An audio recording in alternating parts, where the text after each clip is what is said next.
Hi everyone, welcome back to another video here at my channel. It's Ophelia here, and thank you guys so very much for joining me today. It's better late than never, but I thought I would record a video of just my favorite art supplies for 2018. If you've been around for a while, these are ones that you've seen me use over and over and over again. So I thought I would just make a quick video today using the supplies that came in on my list of favorites. And to start with, I am using some collage ephemera that's available as ephemera packs or collage packs in my Etsy shop. And I'm gluing these down with some matte medium. It can be Lyquitex or Golden or any brand that you have. And once I get those down, I use a thin layer of gesso, again, any brand that you choose.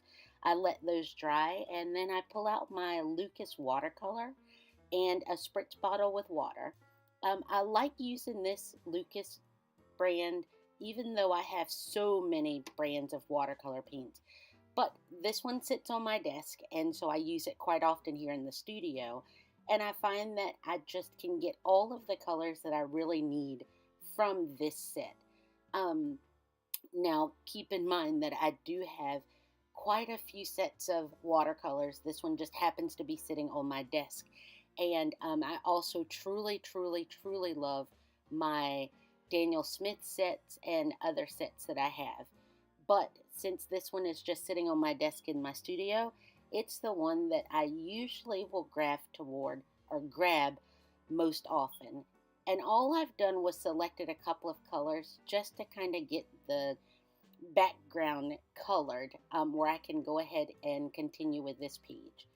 And coming in at number 3 are, of course, stamps. I love using stamps just to add some texture. Here I'm using a Darkroom door stamp with a gray ink pad. And then acrylic paints. I usually like to use Lucas. I guess those are the ones that I use most often.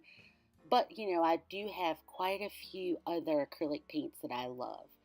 Like, the name escapes me now. Sennelier Abstract, that's one in orange, and Amsterdam acrylic paints. I love using those, as well as Goldens and all of those others. I'm now using some sprays and stencils because I just love the immediate texture that it gives. Sometimes I will use spray over stencil, and yet there are times when I will take a stencil and a makeup sponge and use acrylic paint over the stencils. It takes a little bit longer. It's a lot less vibrant, but I love the way that these inks and sprays and stencils just, again, add texture to my pages without a whole lot of work. I love using stencils, I think, in pretty much all of the backgrounds that I create. I just think it just adds an immediate something to my pages that I just have not found a way to replace it or to get the look that I'm after without using a stencil or spray inks.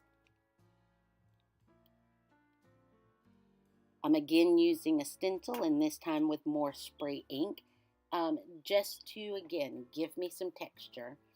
And then, of course, I love using collage. When I was looking at this page, I realized that the background just got a little too busy. So I'm using some watered down acrylic paints just to kind of bring everything back or push things back.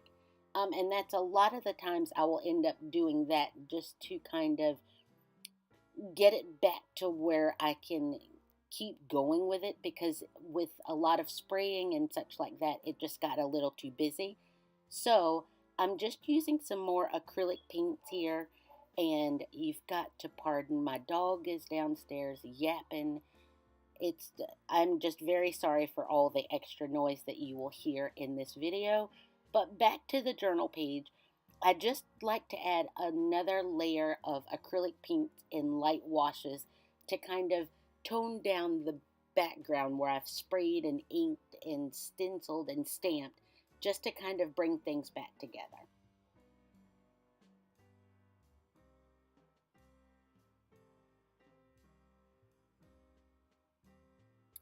So now is the time where I get my bag of collage ephemera, and I just love using collage sheets.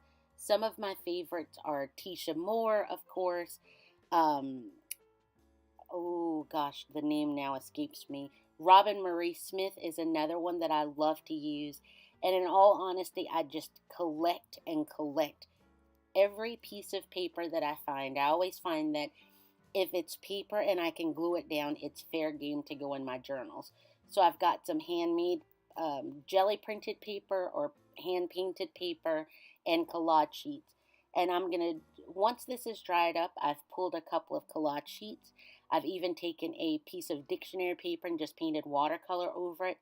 And I want to use that to separate that yellow piece that I'm using here from the background so it wouldn't blend in too much.